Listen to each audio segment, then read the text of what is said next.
भूल ही जाओगे वो देख के कि कवरेज चल रही है इजराइल ईरान वॉर की। बात करे जा रहे हैं पाकिस्तान की। पाकिस्तान पाकिस्तान पाकिस्तान पाकिस्तान पाकिस्तान पाकिस्तान पाकिस्तान पाकिस्तान पाकिस्तान पाकिस्तान पाकिस्तान पाकिस्तान पाकिस्तान पाकिस्तान पाकिस्तान पाकिस्तान पाकिस्तान पाकिस्तानी पाकिस्तान पाकिस्तानी पाकिस्तान पाकिस्तान पाकिस्तान पाकिस्तान पाकिस्तान पाकिस्तान पाकिस्तान पाकिस्तान पाकिस्तान पाकिस्तान पाकिस्तान पाकिस्तान पाकिस्तान पाकिस्तान पाकिस्तान पाकिस्तान पाकिस्तान पाकिस्तान पाकिस्तान। पहले ही इम्तिहान में फेल हो गया फ्रांस का राफेल।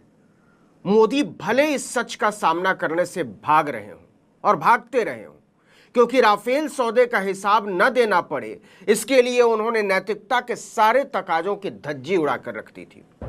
इसलिए उनके मुंह से बोली नहीं फूट रही कि पाकिस्तान के साथ एक टुन्नू से संघर्ष में 1700 करोड़ रुपए का राफेल धुआं हो गया। ये लोग फालतू का ईरान को इतना विलेनाइज कर रहे हैं फॉर नो रीजन। मुझे नहीं पता क्यों। हमारी इंडियन फॉरेन पॉलिसी तो ऐसा कुछ कहती ही नहीं है। सारी चीज उसके ऊपर आ जाएगी तो किधर का रेडिएशन तो दब गया। वाह यार, क्या प्रेडिक्शन दिया गौरव आर्या, क्या मतलब मजा आ गया यार। अगर हमने आपकी एक एक फेल्ड प्रेडिक्शन के बारे में हम कोई वीडियो बनाने लग जाए ना, एक एक के बारे में पूरी डॉक्यू सीरीज बन जाएगी। ऐसा लगता है 3 लोग दारू पार्टी कर रहे हैं।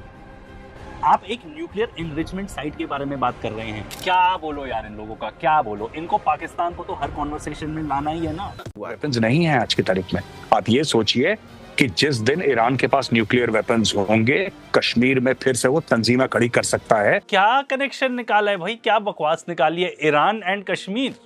अगर तुम सऊदी अरेबिया भी बोलते ना तो भी मैं कहीं मान लेता। एडिटर दिखा दो इनको वो पर्टिकुलर आर्टिकल जो बताता है कैसे सऊदी अरेबिया फंड कर रहा है टेररिज्म कश्मीर में, कैसे वहां पे जो व्यापारी है ओवर इनवॉइस कर रहे हैं और पैसा आ रहा है वहां से। कौन सा सोर्स है आप मुझे बताओ। आप इतनी बड़ी बात बोल गए, इतनी बड़ी बात कि एक पर्टिकुलर कंट्री कश्मीर में टेररिज्म स्पॉन्सर करता है। कोई प्रूफ है आपके पास?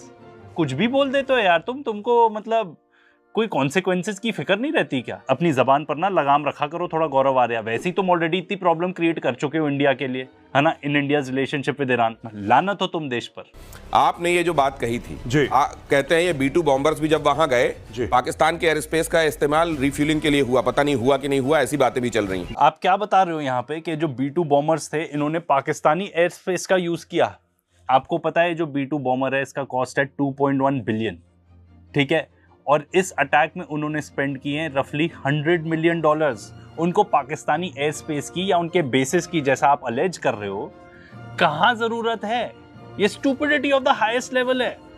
एंड अगर उन्होंने मान लो ऐसा रूट लिया कि पाकिस्तानी एयर स्पेस यूज किया तो इंडियन एयर स्पेस भी तो यूज हुआ होगा। एकदम झूठ है ये बात, एकदम झूठ। ये पर्टिकुलर आप आर्टिकल ही देख लीजिए, ये उनका पूरा रूट बताता है जो उन्होंने लिया। एंड उन्होंने वही पर्टिकुलर रूट लिया जो इजरायली एयरक्राफ्ट यूज करते हैं। पाकिस्तानी एयर स्पेस करने क्या वो आगे से जाएंगे फिर यू टर्न घूम के आएंगे? इस एयरक्राफ्ट को उड़ाने का ही खर्चा इतना ज्यादा है। और आपको एक बात और बता दूं, ये लोग इतने ज्यादा ऑब्सेस्ड हैं पाकिस्तान के साथ कि रिपोर्टिंग वगैरह सब भूल जाते हैं। आप इस पर्टिकुलर वीडियो में ही देख लीजिए, अराउंड आधे घंटे का है, कितनी बार इन्होंने पाकिस्तान का नाम लिया है। आप भूल ही जाओगे वो देख के कि कवरेज चल रही है इजराइल ईरान वॉर की। बात करे जा रहे हैं पाकिस्तान की। पाकिस्तान पाकिस्तान पाकिस्तान पाकिस्तान पाकिस्तान पाकिस्तान पाकिस्तान पाकिस्तान पाकिस्तान पाकिस्तान पाकिस्तान पाकिस्तान पाकिस्तान पाकिस्तान पाकिस्तान पाकिस्तान पाकिस्तान पाकिस्तानी पाकिस्तान पाकिस्तानी पाकिस्तान पाकिस्तान पाकिस्तान पाकिस्तान पाकिस्तान पाकिस्तान पाकिस्तान पाकिस्तान पाकिस्तान पाकिस्तान पाकिस्तान पाकिस्तान पाकिस्तान पाकिस्तान पाकिस्तान पाकिस्तान पाकिस्तान पाकिस्तान पाकिस्तान भी अपने बनाता है। डेविड स्लिंग है, आयरन डोम है, these are all domestically produced by Israel. तरीके से घूम रहे हैं अमेरिकन जहाज। अभी मैं किसी से बात कर रहा था जैसे कि कोई एयर ट्रैवल हो रहा है। सारे के सारे ईरान के ऊपर F-35 छाए हुए हैं और जहां तक ये लग रहा है कि ये कैंपेन आज नहीं रुकने वाला है। दिनेश, ये कैंपेन कम से कम 2-3 हफ्ते चलेगा और जब तक ये शक्ति खत्म नहीं होती इनकी बनाने की, तब तक इजराइल कि पाकिस्तान के साथ एक टुन्नू से संघर्ष में 1700 करोड़ रुपए का राफेल धुआं हो गया। लेकिन मोदी की तमाम कोशिशों के बावजूद यह बात छिपी नहीं रह सकी कि पाकिस्तान के साथ लड़ाई में भारत का राफेल जमीन पर आ गिरा। भारत सरकार ने भले इसका खुलासा न किया हो, लेकिन राफेल जेट बनाने वाली फ्रांसीसी कंपनी दसॉ एविएशन के चेयरमैन और CEO एरिक ट्रैपियर के हवाले से एक फ्रांसीसी रिपोर्ट में कहा गया कि भारत ने अपना एक राफेल लड़ाकू विमान खो दिया है। लेकिन उन्होंने थोड़ी सी सावधानी बरतते हुए कहा कि राफेल दुश्मन के साथ युद्ध के दौरान नहीं गिरा। इसके बाद जो बड़ी बात है, फ्रांसीसी एयरफोर्स ने भी इस पर मुहर लगा दी कि हां, राफेल के जमीन पर गिरने की बात सच है। तो राफेल के फिसड्डी पने का मामला बहुत गंभीर हो चुका है। देखिए, ऑपरेशन सिंदूर शुरू होने के बाद से ही राफेल लड़ाकू विमान लगातार चर्चाओं में बरकरार है। आपको याद हो तो 6-7 मई की रात भारत ने पाकिस्तान के खिलाफ ऑपरेशन सिंदूर शुरू किया था। इस जंग में अजेय कहे जाने वाले राफेल को भी पहली बार उतारा भारत ने, लेकिन 48 घंटे के भीतर डोनाल्ड ट्रंप ने ऐलान कर दिया कि हमने मोदी को डांटकर युद्ध रुकवा दिया।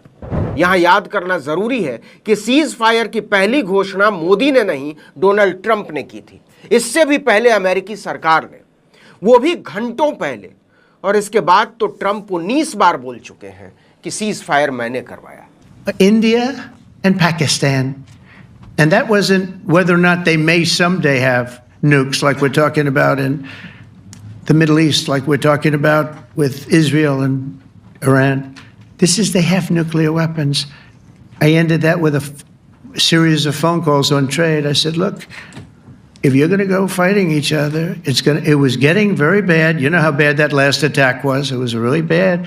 खैर, मुद्दा ये नहीं है कि जंग किसने रुकवाई। मुद्दा ये है कि राफेल को पाकिस्तान ने गिराया या नहीं गिराया। पाकिस्तान सीज फायर के दिन से ही दावा करता रहा है कि उसने भारत के कम से कम 3 राफेल लड़ाकू विमानों को मार गिराया है।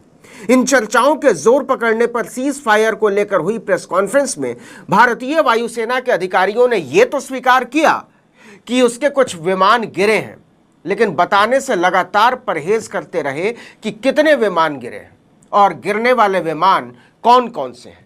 सेना ने यह भी कहा कि समय आने पर इसकी जानकारी हो जाएगी, फिलहाल इसकी जरूरत नहीं है। मोदी को लग रहा था कि बात आई गई हो गई, लेकिन ऐसा हुआ नहीं, क्योंकि राफेल बनाने वाली कंपनी दसों एविएशन की भद्द पिट चुकी है। धंधे का मामला है, इसलिए फ्रांस की सरकार, फ्रांस की सेना और दसों एविएशन तीनों ने इस मामले पर लिपाई पुताई शुरू कर दी। लेकिन वो नहीं जानते थे कि राफेल के जमीन पर गिरने के मामले को लीपने पोतने के चक्कर में मोदी की फजीहत हो जाएगी। अब देखिए कि राफेल लड़ाकू विमान को लेकर फ्रांस एयरफोर्स के प्रमुख ने पहली बार खुलासा करते हुए कहा है कि भारत को एक राफेल लड़ाकू विमान का नुकसान तो हुआ ही हुआ है। मतलब उसने पाकिस्तान के दावे पर मुहर लगा दी है। पाकिस्तान ने दावा किया था कि उसने J-10C फाइटर जेट से IPL-15E air to air missile launch करके भारतीय विमानों को मार गिराया, लेकिन उसने आज तक एक भी सबूत नहीं दिए। फ्रांस ने पाकिस्तान के दावों की पड़ताल की और उस पड़ताल में जो निकलकर सामने आया है वो राफेल को लेकर आत्मविश्वास को धुआं कर देने वाला है। एसोसिएटेड प्रेस यानी AP की रिपोर्ट के मुताबिक फ्रांसीसी वायुसेना चीफ जनरल जेरोम बेलांगर ने कहा कि उन्होंने 3 भारतीय विमानों के नुकसान के सबूत देखे हैं, जिनमें एक मिराज 2000, एक सुखोई 30 और एक राफेल फाइटर जेट है। मतलब खुद फ्रांस के एयरफोर्स चीफ मान रहे हैं और बोल रहे हैं कि राफेल गिरा, लेकिन इस बात को संभालने में उन्होंने जो बताया वो उससे ज्यादा गंभीर बात है और भारतीय वायुसेना के लिए सोचने वाली। फ्रांसीसी एयरफोर्स के चीफ ने कहा कि भारत ने अपना राफेल पाकिस्तान के खिलाफ युद्ध के दौरान नहीं खोया, यानी पाकिस्तानी लड़ाकू विमानों ने राफेल को नहीं गिराया, बल्कि राफेल गिरने की असली वजह टेक्निकल है। मतलब राफेल न हुआ, बोइंग 787 हुआ कि कहीं भी गिर पड़ता है। सोचिए, चढ़ते हुए युद्ध में राफेल फेल हो गया। जिसके भरोसे दुश्मन को धूल चटाने का सपना देख रहे थे, वो मुर्गा छाप दिवाली का पटाखा निकला, बिना लड़े खुद ही लुढ़क गया। और भारत अपने दम पर इसकी जांच भी नहीं कर सकता, क्योंकि मोदी महान ने जो डील की है उसमें टेक्नोलॉजी ट्रांसफर की बात नहीं है। ये राफेल ही बताएगा कि ये वाला पटाखा फुस हुआ तो कैसे हुआ। फ्रांसीसी एयरफोर्स चीफ ने कहा कि 8 देशों को राफेल लड़ाकू विमान बेचे गए हैं और यह पहली बार है जब राफेल एयरक्राफ्ट को नुकसान हुआ है। फ्रांसीसी एयरफोर्स के चीफ से पहले CNN ने भी बिना नाम लिए एक फ्रांसीसी वायुसेना के अधिकारी के हवाले से ही कहा था कि भारत का एक राफेल फाइटर जेट तो गिरा ही गिरा है। उस समय फ्रांसीसी अधिकारी ने कहा था कि फ्रांस इस बात की जांच कर रहा है कि राफेल कैसे गिरा। भारत ने अपने नुकसान का ब्यौरा नहीं दिया है, लेकिन संकेतों में कुछ बातें कही गई हैं।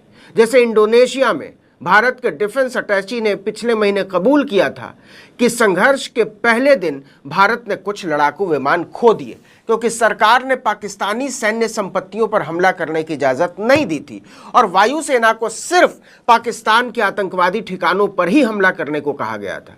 इसके अलावा प्रमुख वायुसेना अधिकारियों जैसे एयर मार्शल ए के भारती और जनरल अनिल चौहान ने भी सिर्फ इतना ही स्वीकार किया कि कॉम्बैट ऑपरेशंस में कुछ नुकसान तो होते ही हैं, लेकिन उन्होंने मिशन की कामयाबी को मुख्य लक्ष्य बताया था और यह ठीक से पूरा हुआ। अब फ्रांसीसी वायुसेना प्रमुख जेरोम बेलांगर के बयान के बाद भारत के लिए यह छिपाना मुश्किल हो गया है कि राफेल गिरा या नहीं गिरा, क्योंकि अकेले फ्रेंच एयरफोर्स चीफ ही नहीं, दसों एविएशन के चेयरमैन और सीईओ एरिक ट्रैपियर के हवाले से एक फ्रांसीसी रिपोर्ट में भी कहा गया है कि भारत ने अपना एक राफेल लड़ाकू विमान खो दिया है।